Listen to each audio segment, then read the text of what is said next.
3 gardes à vue qu'il y a, je pense qu'il y avait des émotions très fortes dans notre groupe de partage. 3 anciens surveillants qui ont été mis cet après-midi en garde à vue. Ouais, et en fait, il y en a qui ont dit tiens, bah, ce soir, c'est eux qui sont opérants. Et alors, bon, c'est une réaction comme ça, mais ça prouve bien la blessure à vif qui est toujours là, en fait. Voilà. América Lopez. Moi, j'ai envie de dire que Betaram, c'est quand même... Enfin, ça va au-delà... Il y a deux choses. Il y a les violences physiques qui étaient quotidiennes des victimes. On parlait de maltraitance, de torture, de terreur. C'était des nuits de terreur. On se demandait sur qui ça allait tomber. On nous alignait sur le perron. Un des surveillants avait une bague chevalière. Il la retournait et puis il se mettait contre les enfants. Il effleurait les parties génitales et puis il disait « Tu as été gentil aujourd'hui ?» Et puis, selon ce que répondait l'enfant ou pas, les enfants étaient pétrifiés. Il leur mettait des raclées monstrueuses. Ça a été de la violence, mais vraiment inimaginable. Et il y a aussi toute la partie, on en a moins parlé, abus sexuel, qui là, quand même, est terrible.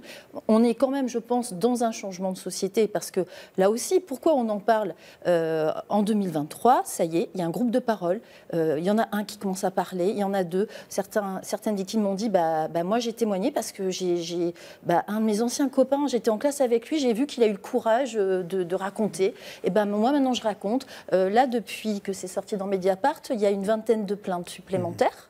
On est à 130 ce soir. Voilà. Le 18 février, on est à 130 dans 67. Voilà, dont 2 en direct auprès du parquet. Ça, c'est le procureur de la République de Pau qui nous l'a dit.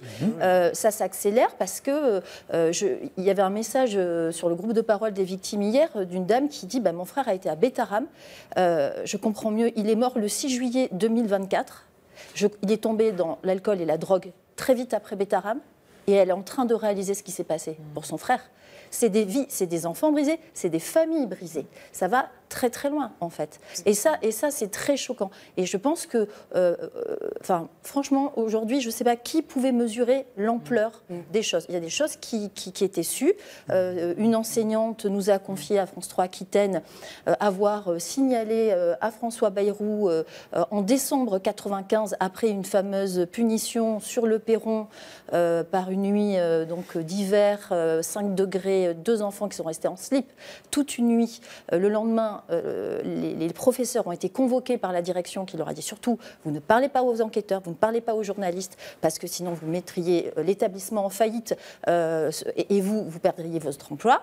Malgré cette pression, cette dame a décidé d'écrire avec l'infirmière de l'époque au diocèse, à la protection de l'enfance, à François Bayrou, qui n'a jamais répondu, lui dit qu'il ne connaît pas cette dame. Mais elle, déjà à l'époque, elle dit qu'elle n'a pas assisté, mais elle subodore des agressions sexuelles.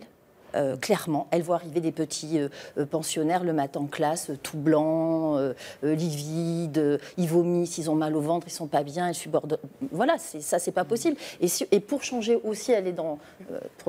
pour ajouter à ce que vous disiez tout à l'heure, je pense que pourquoi l'éducation nationale ne contrôle pas les internats des établissements catholiques privés sous contrat ?